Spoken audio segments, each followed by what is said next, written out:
हाँ जी, कैसे हो आप लोग? ठीक ठाक, कुशल मंगल।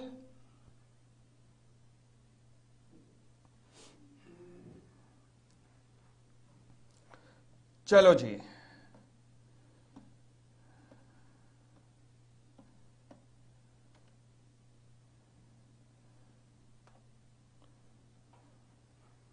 हाँ जी,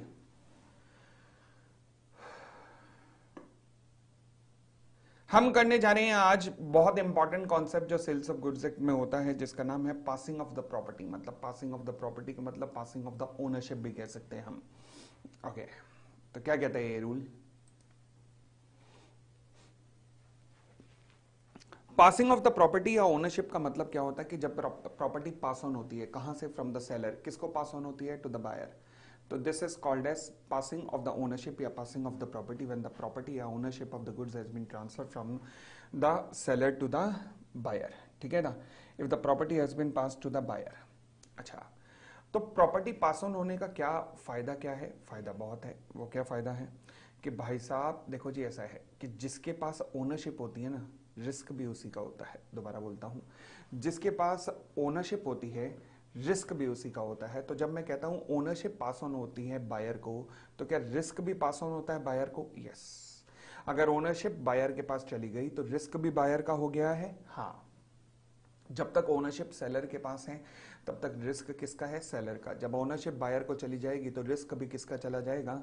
बायर के पास चला जाएगा। क्लियर हो गई इतनी बात? चलिए, अब हम कहते हैं जी rules regarding the transfer of ownership. हाँ जी, ये कुछ जनरल रूल्स हैं जो कि हर एक तरीके के गुड्स में लगते हैं, चाहे वो अनएसर्टेन, एसर्टेन या स्पेसिफिक कोई भी गुड्स हों।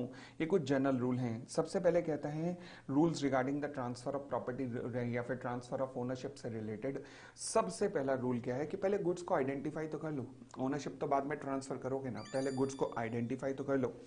तो यानी कि ये सेक्शन कहता है कि जब भी contract for sale of unascertained goods होगा, ध्यान रखना, अनएसर्टेन गुड्स के अंदर द प्रॉपर्टी इन गुड्स तब तक पास ऑन नहीं हो सकती जब तक गुड्स को आप एसर्टेन ना कर लो। अच्छा, यानी कि गुड्स को एसर्टेन करने के बाद ही अनएसर्टेन गुड्स में ओनरशिप ट्रांसफर होती है। पहली बात हो गई। दूसरी बात, इंटेंशन ऑफ द पार्टीज। अच्छा, कहता है जी प्रॉपर्टी या फिर ओनरशिप उस वक्त ट्रांसफर होती है जब पार्टीज ने कॉन्ट्रैक्ट में लिखा हो। यानी कि जब कॉन्ट्रैक्ट में पार्टीज ने लिखा हो कि ओनरशिप इस वक्त ट्रांसफर होगी, तो ओनरशिप उसी वक्त ट्रांसफर होगी। अच्छा, कैसे? अब मुझे कैसे पता लगेगा पार्टीज की इंटेंशन क्या है? लॉ कहता है, मैं बताता हूं ना, मैं बताता हूं, बताओ जान मांगी होती। लॉ कहता है सबसे पहले देखो टर्म्स ऑफ कॉन्ट्रैक्ट में क्या लिखा है, कि पार्टीज ने क्या लिखा है। अच्छा, ऐसा भी हो सकता है कि कई बार सेल के टाइम पर ओनरशिप ट्रांसफर ना हो, उसके बाद हो। यस, फॉर एग्जाम्पल आप दिवाली से 15 दिन बाद, 15 दिन पहले एलईडी खरीदने गए। आपने एलईडी वाले को कहा कि भैया भैया भैया भैया भैया भैया, मुझे ना एलईडी तो मैंने खरीद लिया मगर डिलीवरी दिवाली वाले दिन देना। क्या ये पॉसिबल है? यस। तो यानी कि टर्म्स ऑफ द कॉन्ट्रैक्ट पे डिपेंड करता है कि ओनरशिप कब ट्रांसफर होगी। तभी हमने लिखा इंटेंशन ऑफ द पार्टीज। दूसरी बात, conduct of the parties. Conduct of the parties पे भी डिपेंड करता है। फॉर एग्जाम्पल मान लीजिए अगर हर साल आप दिवाली पे ही माल मंगवाते हो, तो ये आपका पास्ट कंडक्ट है, जिससे पता लग रहा है कि दिवाली पे ही आपको माल चाहिए, बेशक ओनरशिप पहले ट्रांसफर हो चुकी हो। And circumstance of the case, मतलब केस टू केस बेसिस पर भी डिफर करेगा। तो ये बताते हैं, इंटेंशन ऑफ द पार्टीज बताती है कि ओनरशिप कब ट्रांसफर होने वाली है। हाँ जी, पहला rules regarding the transfer of property. दोबारा बोलो, आइडेंटिफिकेशन ऑफ गुड्स। सबसे पहले अनएसर्टेन गुड्स में से एसर्टेन को आइडेंटिफाई किया जाता है। फिर पार्टीज की ओनरशिप ट्रांसफर करते हुए पार्टीज की इंटेंशन देखी जाती है। अब इंटेंशन कैसे देखी जाती है? इंटेंशन डिपेंड करती है टर्म्स ऑफ द कॉन्ट्रैक्ट पे, इंटेंशन डिपेंड करती है कंडक्ट ऑफ द पार्टीज पे, and circumstances of the particular case पे। क्लियर हो गई इतनी बात भी? चलिए आगे बढ़ते हैं। Transfer of ownership in case of a sale और स्पेसिफिक गुड्स। अगर मैं स्पेसिफिक गुड्स की बात करता हूं, सेल ऑफ स्पेसिफिक गुड्स की, तो स्पेसिफिक गुड्स में ओनरशिप कब ट्रांसफर होती है? अब सोच के देखो ना, गुड्स तो ऑलरेडी स्पेसिफिक हैं, मतलब they have been agreed upon, कि भैया ये बिकना है, ये खरीदा जाने वाला है, सब कुछ तो एग्रीड अपॉन है। तो फिर अब यहाँ पर देरी क्या रह गई है, ओनरशिप तो इमीडिएटली ट्रांसफर हो जानी चाहिए। लॉ कहता है हो तो जानी चाहिए, पर डिपेंड करता है, एक और फैक्टर है जिस पर डिपेंड करता है, वो क्या, कि whether these goods are in a deliverable state और नॉट, क्या ये गुड्स डिलीवरेबल स्टेट में है या नहीं है। तो सोचो जी, अगर मैं कहता हूं कि गुड्स एकदम रेडी हैं, डिलीवरेबल स्टेट में है, मतलब उनकी पैकिंग वगैरह भी हो रखी है, तो वहां तो इमीडिएटली ट्रांसफर ऑफ ओनरशिप हो जाएगा। यानी कि where there is an unconditional contract, कोई कंडीशन इन्वॉल्व नहीं है, सेल ऑफ स्पेसिफिक गुड्स का कॉन्ट्रैक्ट है जो कि एकदम डिलीवरेबल स्टेट में, मतलब रेडी है, तो property in goods passes to the buyer, जिस वक्त कॉन्ट्रैक्ट होता है उसी वक्त। मुझे कोई मतलब नहीं कि उस वक्त प्राइस पे किया जा रहा है कि नहीं, डिलीवरी हो रही है कि नहीं, मुझे तो ये है कि कॉन्ट्रैक्ट हो रहा है कि नहीं। तो जिस टाइम कॉन्ट्रैक्ट होगा इमीडिएटली ट्रांसफर ऑफ ओनरशिप उसी वक्त हो जाएगा। दोबारा बोलता हूं, जिस टाइम कॉन्ट्रैक्ट होगा immediately transfer of ownership on the spot हो जाएगा। अगर गुड्स अनकंडीशनल कॉन्ट्रैक्ट है, किस चीज का, एसर्टेन गुड्स का या स्पेसिफाइड गुड्स का, तो कीवर्ड्स ध्यान रखिएगा, अनकंडीशनल कॉन्ट्रैक्ट है किस लिए, sale of the specific goods के लिए, जो कि किस में है, डिलीवरेबल स्टेट में है। तो फिर ओनरशिप किस वक्त ट्रांसफर होगी, जिस टाइम कॉन्ट्रैक्ट बनाया गया है। मुझे इससे कोई मतलब नहीं कि पेमेंट उस वक्त हो रही है कि नहीं, मुझे इससे कोई मतलब नहीं कि डिलीवरी उस वक्त हो रही है कि नहीं, मुझे इससे कोई मतलब नहीं, पेमेंट पहले हो जाए बाद में हो जाए, मेरे लिए रेलेवेंट है ओनरशिप। ठीक है जी, अगर गुड्स स्पेसिफिक गुड्स हैं। आगे अब ये भी हो सकता है कि मान लीजिए स्पेसिफिक गुड्स जो हैं वो ऐसी हैं कि जिन्हें अभी डिलीवरेबल स्टेट में लाना है, गुड्स स्पेसिफिक हैं परंतु अभी उन्हें डिलीवरेबल स्टेट में लाना बाकी है। अच्छा वो कैसे, कोई एग्जांपल आप देना चाहें? हाँ बिल्कुल बताओ, कमाल कर दिया। हाँ जी, कहता जी ऐसा है, मान लीजिए sale of the specific goods का कॉन्ट्रैक्ट है एंड हुआ क्या कि अभी सेलर ने गुड्स पे कोई काम करना है। अच्छा क्या करना है, टू डू समथिंग, समथिंग में मतलब फॉर एग्जांपल उनकी पैकिंग करनी है, पैकिंग एग्जेट्रा, ठीक है ना। तो फिर क्या होगा, तो जब तक ये पैकिंग वगैरह नहीं हो जाएगी तब तक ओनरशिप ट्रांसफर नहीं होगी, जब तक ये पैकिंग वगैरह नहीं हो जाएगी तब तक ओनरशिप ट्रांसफर नहीं होगी। गुड्स कौन सी है, स्पेसिफिक, बट डिलीवरेबल स्टेट में नहीं है, they have to be put in a deliverable state. ठीक है जी, फिर कहता है स्पेसिफिक गुड्स डिलीवरेबल स्टेट में है बट सेलर को उन पे कुछ करना है, अभी भी कुछ करना है गुड्स पे, हालांकि वो डिलीवरेबल स्टेट में है बट उन पे कुछ करना है ताकि उनका एग्जैक्ट प्राइस निकाला जा सके। फॉर एग्जाम्पल गेहूं एकदम रेडी है कि मुझे ये वाला गेहूं चाहिए, या चावल एकदम रेडी है कि मुझे ये वाला चावल चाहिए, but the only thing is कि चावल को 10-10 किलो के पैकेट बना के बेचने हैं। फॉर एग्जाम्पल उनका वेट करना है, मेजर करना है, ये कुछ करना रह गया है। तो जैसे जैसे वेट वगैरह होता जाएगा तब तक प्रॉपर्टी और या फिर ओनरशिप ट्रांसफर होती जाएगी, यानी कि ओनरशिप तब तक ट्रांसफर नहीं होगी जब तक ये वेट वगैरह नहीं होगा। क्लियर हो गई इतनी बात? आई होप क्लियर है, कोई दिक्कत नहीं यहां तक। चले, transfer of ownership in case of a sale of unascertained goods. हाँ जी, अनएसर्टेन गुड्स की अब बात करते हैं, अनएसर्टेन गुड्स की, यानी कि ऐसी गुड्स जो कि अभी तक एसर्टेन ही नहीं हुई हैं। तो यहां पर ट्रांसफर ऑफ ओनरशिप कैसे होगा, तो लॉ कहता है जी अगर तो सेल ऑफ अनएसर्टेन गुड्स की बात करता हूं तो कोई भी प्रॉपर्टी इन गुड्स ट्रांसफर नहीं होगी बायर को जब तक कि गुड्स एसर्टेन ना हो जाए। ओ, तो यानी कि अनएसर्टेन में से सबसे पहले एसर्टेन होंगी गुड्स और तभी जाके ओनरशिप इन गुड्स ट्रांसफर होगी। यस, अब अनएसर्टेन कैसे होगा देखिएगा, इसके लिए कहता है रूल्स हैं कुछ अनएसर्टेन गुड्स में ओनरशिप ट्रांसफर करने के लिए। वो क्या है देखिएगा, पहला rule, sale of unascertained goods by description. हाँ जी sale of goods by description, for example मान लीजिए अनअसर्टेन गुड्स को मैं डिस्क्राइब करके बेच रहा हूं, डिस्क्राइब करके, भाई साहब क्या चावल है, बासमती चावल है, एकदम क्या मजेदार चावल है, खा के देखना, एकदम बड़ा बड़ा दाना है चावल का, मजा आ जाएगा तुम्हें। अच्छा अब मैंने लंबी लंबी फेंक दी है, तो फिर ओनरशिप कैसे ट्रांसफर होगी? लॉ कहता है अगर कॉन्ट्रैक्ट हुआ है for the sale of unascertained goods और future goods by description and goods of that description and in a deliverable state are unconditionally appropriated to the contract either by the seller with the consent of the buyer or by the buyer with the consent of seller, the property in goods passes on to the buyer। ये तो हो गई language याद, सब simple सा रखना concept को। कहता है जब गुड्स को, अनसर्टेन गुड्स को डिस्क्रिप्शन के द्वारा ओनरशिप ट्रांसफर होनी है कि भाई साहब बासमती चावल है, क्या चावल है भाई साहब, मजा आ जाएगा। तो देखो जी, पहली बात, सबसे पहली बात क्या है, जब इस तरीके से डिस्क्राइब किया गया है उसके फीचर्स को, बड़ा बड़ा दाना दाना खन के जब इस तरीके से बड़े बड़े शब्दों में उसे डिस्क्राइब किया गया है, तो फिर सबसे पहले अनसर्टेन गुड्स में से अलग किया जाएगा। अब ये अलग करने का काम या फिर उन्हें डिलीवरेबल स्टेट में लाने का काम ये कौन करेगा? इसे कहते हैं एप्रोप्रिएशन। एप्रोप्रिएशन का मतलब होता है कि बहुत सारे माल में से जो मुझे चाहिए बड़ा बड़ा दाना दाना खन के उस माल को जब मैं अलग करता हूं, तो दिस इज कॉल्ड एप्रोप्रिएशन। अब ये एप्रोप्रिएशन सेलर भी कर सकता है with the consent of the buyer, और बायर भी कर सकता है with the consent of seller. कैसे? एग्जांपल देता हूं। पहला, सेलर कर रहा है बायर के कंसेंट से, बायर कहता है हाँ मुझे बड़े बड़े दाने वाले चावल चाहिए, तो सेलर को तो एक्सपीरियंस होगा, तो कई बार सेलर कर लेता है। मगर बायर भी कर सकता है। कैसे? ये तो आपके घरों पे होता है। फॉर एग्जाम्पल एक बात सोचने जाओ ना, फॉर एग्जाम्पल जब सब्जी वाले के रेडी पे मम्मी जाती हैं, सब्जी वाले की रेडी पे, तो क्या होता है, जब मम्मी टमाटर या प्याज सिलेक्ट करती हैं, तो कई बार सब्जी वाला उनमें प्याज डाल के देता है, तो मम्मी कहती है ओ रुक जा, हटा इसे, हटा, तू हटा, हम बताती हैं ये वाला टमाटर डाल ये डाल, ये डाल। यानी कि अब क्या हो रहा है, अच्छा सब्जी वाला तुम्हें मना तो नहीं करता, नहीं, तो यानी कि गुड्स को ढूंढ ढूंढ के कौन पकड़ रहा है, असर्टेन कौन कर रहा है, अनअसर्टेन में से buyer with the assent of the seller, या फिर सेलर भी कर सकता है with the assent of the buyer. समझ आ गई इतनी बात? बोलो ना हाँ। तो पहला, sale of unascertained goods by description. अगर अनअसर्टेन गुड्स हैं, डिस्क्राइब करके हुआ है, तो फिर पहले अप्रोप्रिएट किया जाएगा।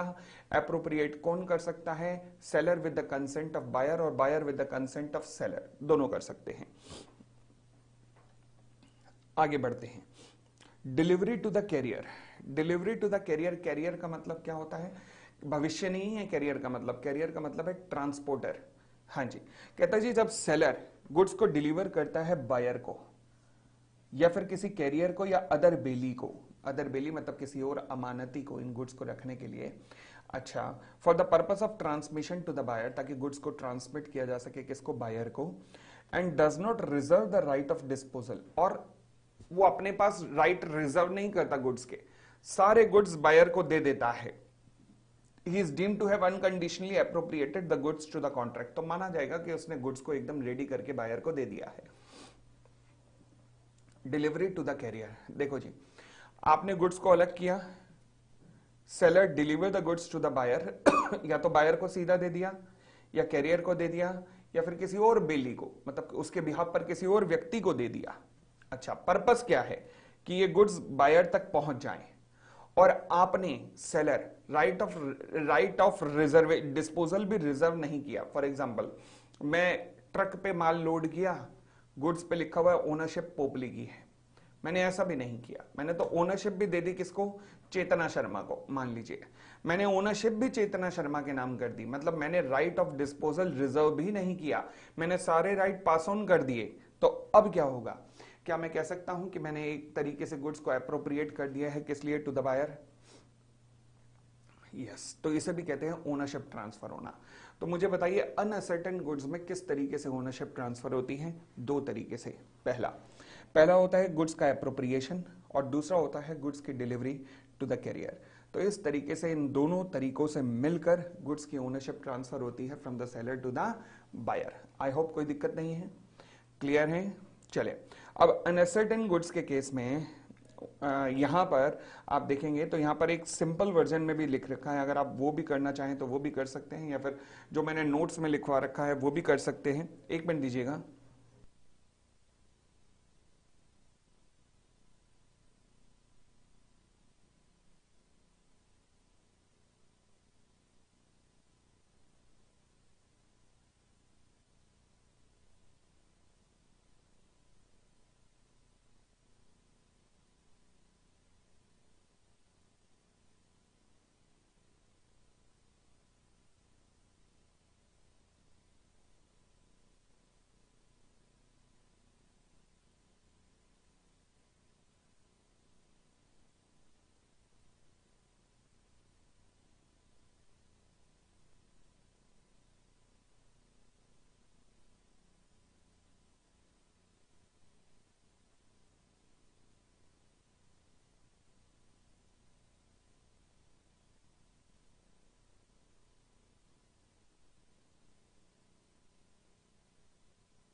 हाँ जी, अब हम करने जा रहे हैं sale of unascertained goods and appropriation का ना, ये थोड़ा सिंपल वर्जन है। जो सिंपल वर्जन देखना चाहते हैं वो ये भी देख सकते हैं कि ऊपर दिए गए शब्दों को ही नीचे तोड़ तोड़ के लिखा गया है।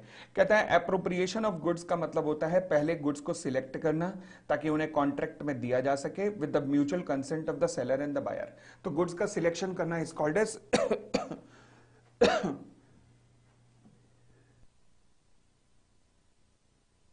सर्टेन से गुड्स का सिलेक्शन करना is called as appropriation of goods.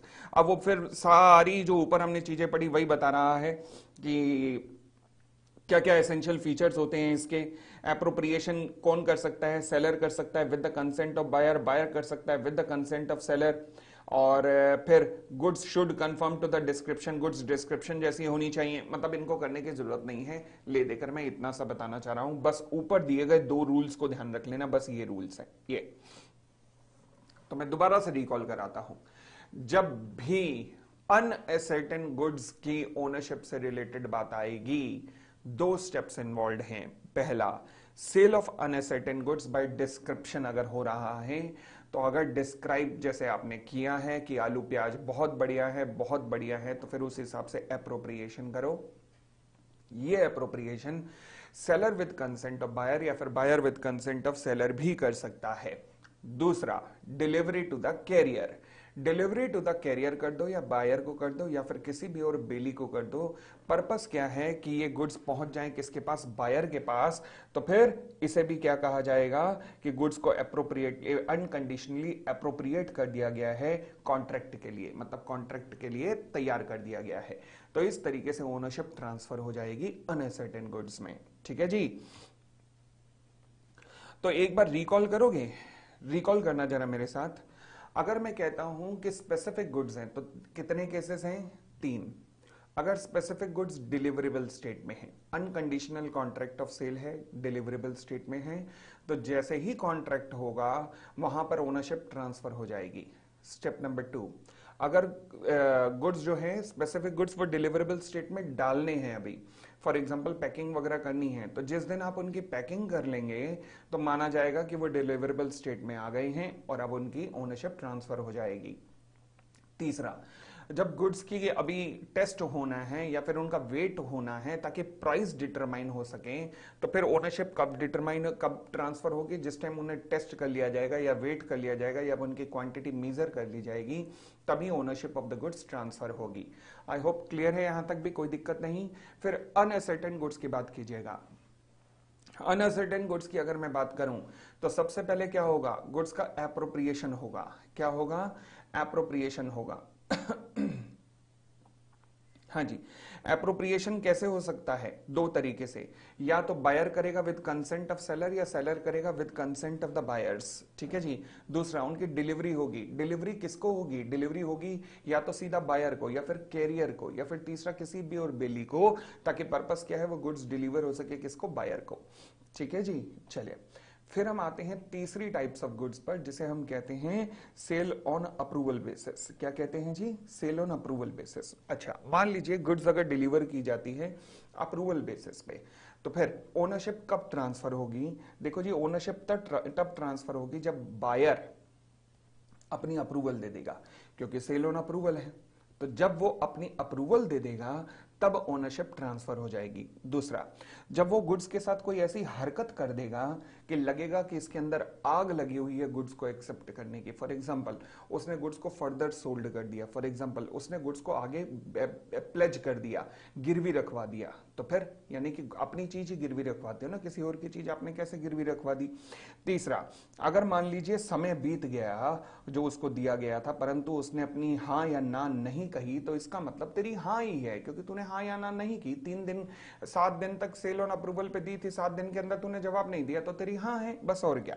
ठीक है ना। तो 3 तरीके हो सकते हैं ओनरशिप ट्रांसफर होने के। पहला तरीका बताओ, एक्सेप्टेंस। दूसरा तरीका, अगर बायर कुछ ऐसा कर दे जिससे लगे कि उसकी एक्सेप्टेंस है। और तीसरा, रीजनेबल टाइम बीत जाने के बावजूद भी, यानी कि प्रिस्क्राइब टाइम बीत जाने के बावजूद भी उसने गुड्स के साथ कुछ नहीं किया, मना नहीं किया मतलब। हाँ जी। फिर कहता है sale for cash only or return. हाँ जी, कई बार ऐसा होता है कि when the goods are delivered to a person on sale or return. अच्छा, गुड्स किस पे दी जा रही हैं? सेल और रिटर्न बेसिस पे दी जा रही हैं, और इस कंडीशन के साथ कि goods were to remain the property of the seller till they are paid off. जब तक गुड्स हालांकि सेल और रिटर्न पे गई हैं, बट साथ में एक कंडीशन एक और जुड़ गई है। वो क्या? कि जब तक पेमेंट नहीं करोगे तब तक गुड्स बायर की नहीं होंगी। अब मुझे बताइए, क्या पेमेंट से पहले गुड्स ट्रांसफर हो सकती हैं बायर को? नहीं। तो बायर, जब कंडीशन जुड़ी हुई है कि जब तू पेमेंट करेगा तभी, सेलर को जब पेमेंट आ जाएगी तभी गुड्स बायर की होंगी, तो मतलब तभी होंगी, उससे पहले नहीं हो सकती। ठीक है।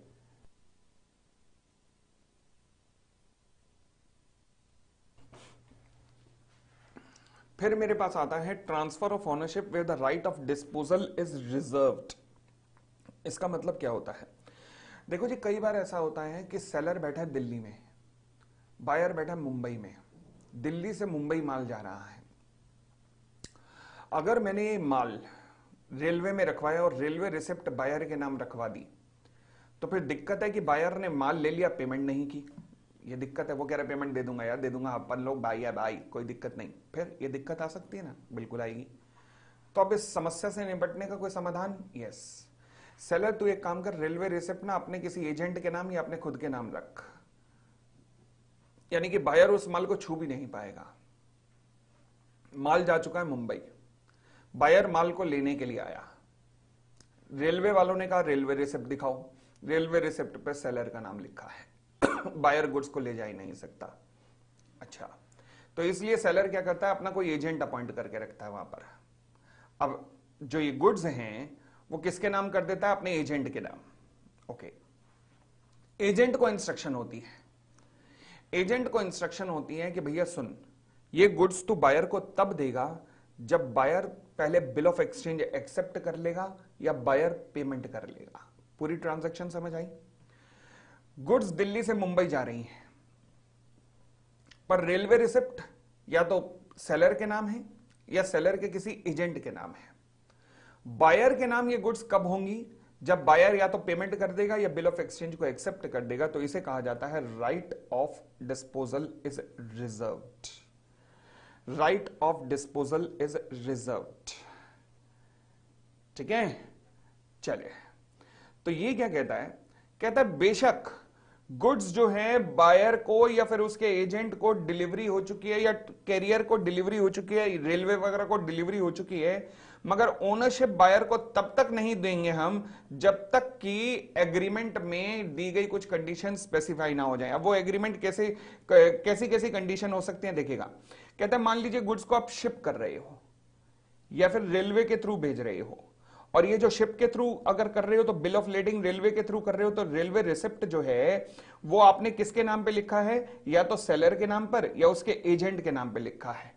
ओके, तो इसका मतलब बायर तो गुड्स को उठा भी लेगा तो भी कोई फायदा नहीं है, गुड्स तेरी नहीं है सेलर की। बेशक गुड्स को तूने अपने हाथों में उठा लिया, कोई फायदा नहीं, गुड्स को तू ले जा ही नहीं सकता क्योंकि वो है ही सेलर की, क्योंकि सेलर के नाम था रेलवे रिसिप्ट या बिल ऑफ लेडिंग या उसके एजेंट के नाम था। तो इसे कहते हैं सेलर ने राइट ऑफ डिस्पोजल रिजर्व कर दिया है।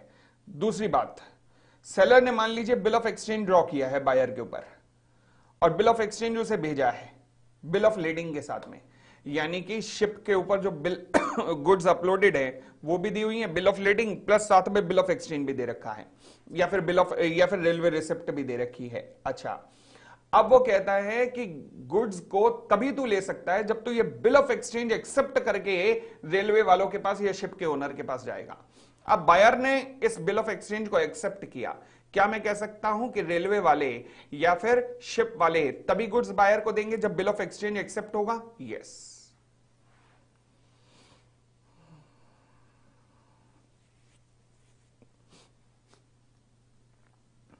बताओ जी, कोई भी दिक्कत?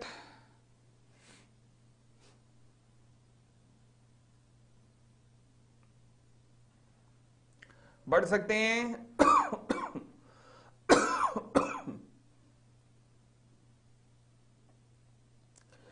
फिर आता है जी risk passes with the ownership. Risk passes with the ownership मतलब हम जानते हैं कि जिसकी ओनरशिप उसी का रिस्क। जिसकी ओनरशिप उसी का रिस्क। तो जैसे जैसे ओनरशिप ट्रांसफर होती जाएगी वैसे वैसे रिस्क भी ट्रांसफर होता जाएगा।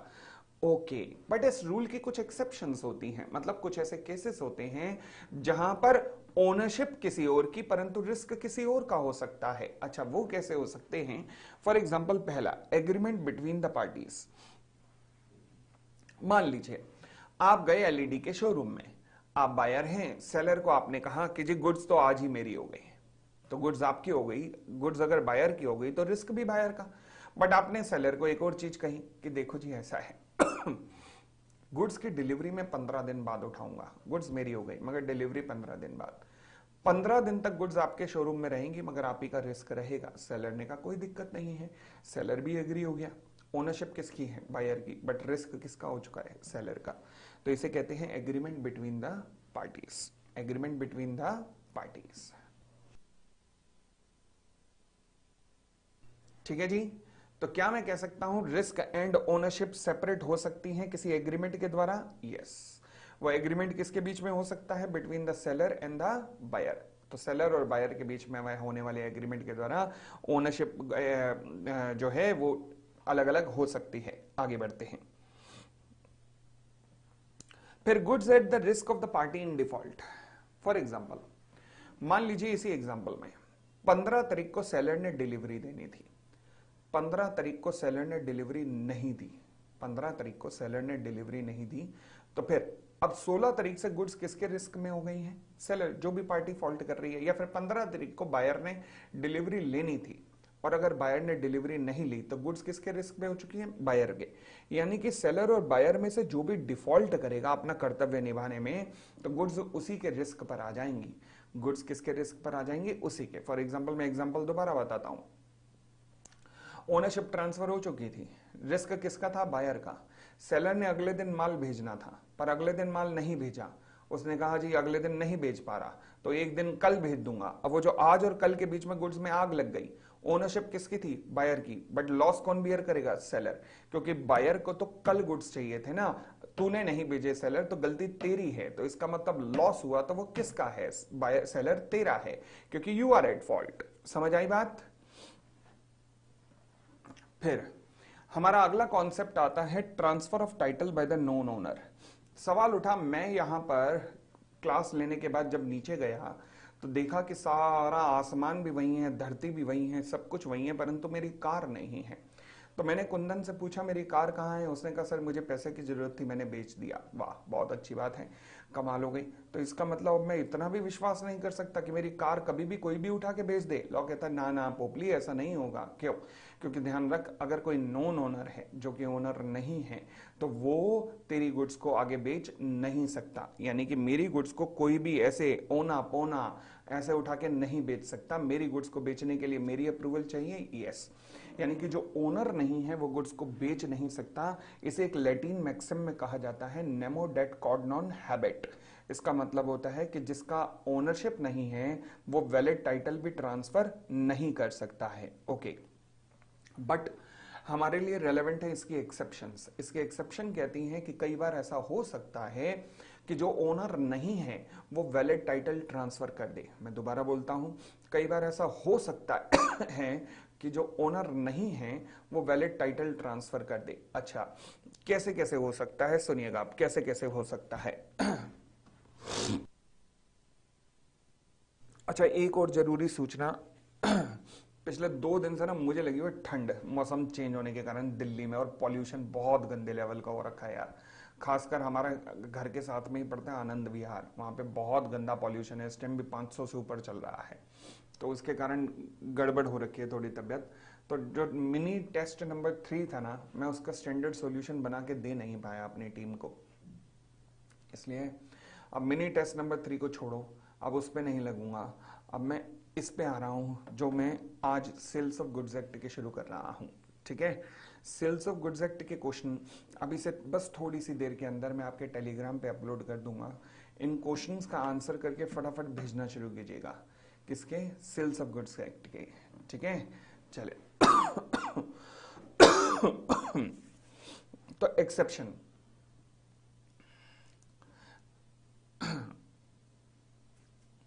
पहले दो तो सबको टेस्ट होके मिल गए हैं, चेक होके मिल गए हैं। अब जो थर्ड वाला होगा वो आज मैं अपलोड कर रहा हूं, मतलब थर्ड चेक नहीं होगा, वो जो फोर्थ है अपलोड कर रहा हूं, ये फोर्थ चेक होगा। ठीक है, हाँ जी।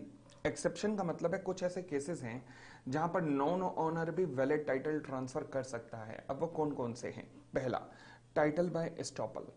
टाइटल बाय एस्टॉपल का मतलब है कि मान लीजिए मेरी कार खड़ी है, कार के साथ मैं खड़ा हूं।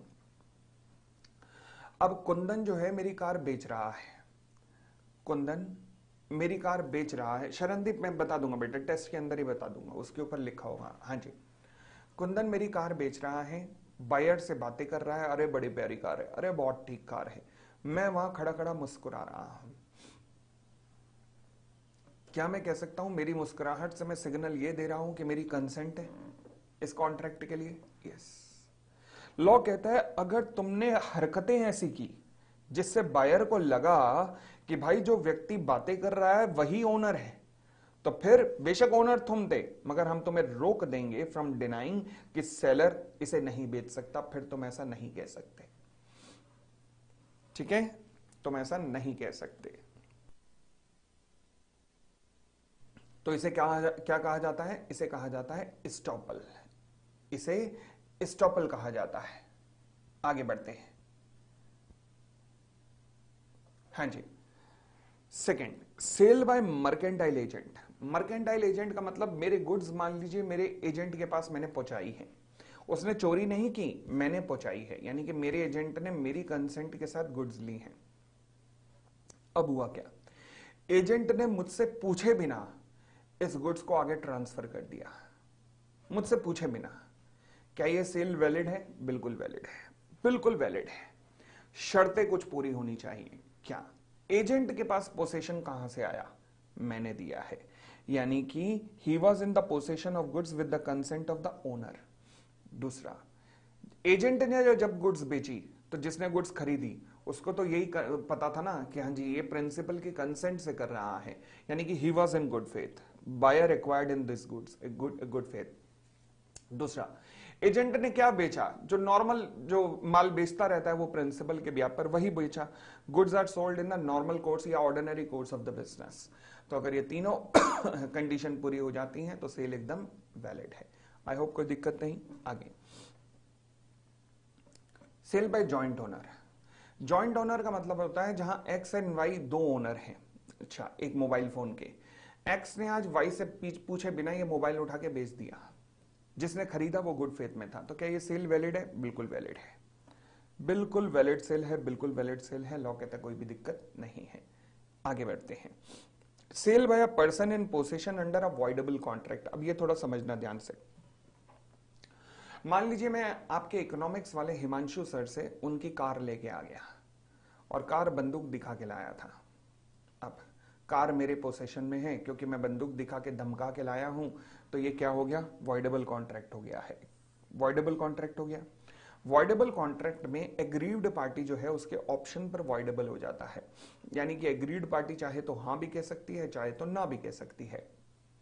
ये सब कुछ एग्रीड पार्टी के ऑप्शन पर आ जाता है। अब हुआ क्या? अभी तक एग्रीड पार्टी ने मना नहीं किया है। दूसरी बात, आज भी कॉन्ट्रैक्ट वॉइडेबल है। तीसरी बात, बायर जो है वो गुड फेथ में है, यानी कि ही वॉज नॉट अवेयर कि अगर मैंने मान लीजिए वॉइडेबल कॉन्ट्रैक्ट में गुड्स को उठाने के बाद मैंने गुड्स को आगे फर्दर सोल्ड कर दिया, तो buyer was in good faith. पहला, buyer was in good faith, उसको नॉलेज नहीं थी कि मैं इस तरीके से वॉइडेबल कॉन्ट्रैक्ट के अंदर धमका के गुड्स को अपने पास लाया हूं। बायर को इस चीज की नॉलेज नहीं थी। Getting it? तो तीन कंडीशन पूरी होनी चाहिए। पहला, सेलर ने पोसेशन कैसे ऑब्टेन किया है? वॉइडेबल कॉन्ट्रैक्ट के अंदर। दूसरा, कॉन्ट्रैक्ट को एग्रीड पार्टी ने अभी तक मना नहीं किया है। तीसरा, जिस व्यक्ति ने वॉइडेबल कॉन्ट्रैक्ट के अंदर गुड्स को उठा के बेचा है, तो फिर वो बायर जो था जिसने उसे खरीदा है, he was in good faith. तो तीन कंडीशन अगर पूरी हो गई तो ये सेल भी परफेक्टली वैलिड हो जाएगी। ठीक है जी, नेक्स्ट आते हैं। Sale by seller in goods after their sale. Sale by seller in goods after their sale. अब होता क्या है कि कई बार मान लीजिए सेलर ने गुड्स को बेचा, बट बायर ने कहा मैं डिलीवरी 1 हफ्ते बाद लूंगा। ठीक है, मीनवाइल सेलर को एक अच्छा ऑफर हुआ, उसने उठा के गुड्स को आगे भेज दिया, क्योंकि गुड्स अभी भी सेलर के पास थी, उसने उठा के फर्दर सोल्ड कर दी। तो क्या ये सेल वैलिड है? यस, अगर जो नया बायर है ही वॉज इन गुड फेथ, अगर वो गुड फेथ में है। ये और बात है कि जो ओरिजिनल बायर था वो डैमेजेस क्लेम कर सकता है सेलर से, बट फिलहाल सेल वैलिड है भाई, उसका हम कुछ नहीं कर सकते। ठीक है, next, sale by a buyer in possession before their sale, sale by buyer in possession before their sale. अब इसका मतलब क्या है? मान लीजिए goods in the possession of buyer हैं, फॉर एग्जांपल इंस्टॉलमेंट सिस्टम पे लेके गया था गुड्स को बायर, बायर गुड्स को इंस्टॉलमेंट पर लेके गया था, goods are in the possession of buyer. इतनी बात क्लियर हो गई? Goods are in the possession of buyer, buyer goods को लेके गया था किस पे? इंस्टॉलमेंट सिस्टम पे। अभी आखिरी इंस्टॉलमेंट की पेमेंट नहीं हुई, बायर ने गुड्स को आगे फर्दर सोल्ड कर दिया। जिसने खरीदा वो गुड फेथ में है। क्या ये सेल वैलिड है? यस, ये भी सेल वैलिड है। लास्ट आता है सेल बाय अनपेड सेलर। ये हमारी क्लास का आज का लास्ट कॉन्सेप्ट भी है, सेल बाय अनपेड सेलर। और मैं ये बताते हुए ऐसे रोक रहा हूं क्योंकि अनपेड सेलर के कॉन्सेप्ट को कल हम पूरा डेप्थ के अंदर समझेंगे कल की क्लास में। जिन्होंने कभी नहीं पढ़ा अनपेड सेलर वो भी कल की क्लास में इसे पढ़ेंगे। तो कल कल कल कल कल मतलब टुमारो हमारी जो क्लास होगी वो कॉन्सेप्ट ऑफ अनपेड सेलर होगा, जो शुरुआत से लेकर एंड तक चलेगा। माइट भी 2 घंटे की क्लास हो सकती है कल की, पर अनपेड सेलर का concept right from top to bottom कल ही कल में खत्म होगा। ठीक है, तो अनपेड सेलर के द्वारा की गई सेल भी वैलिड होती है? यस, वो सेल भी वैलिड होती है। चलो जी, तो कल हमारा टॉपिक होगा अनपेड सेलर, कल पूरी इन डेप्थ वाली क्लास होगी। चलिए, धन्यवाद धन्यवाद धन्यवाद। प्रांजल आज नहीं हुई? प्रांजल फिर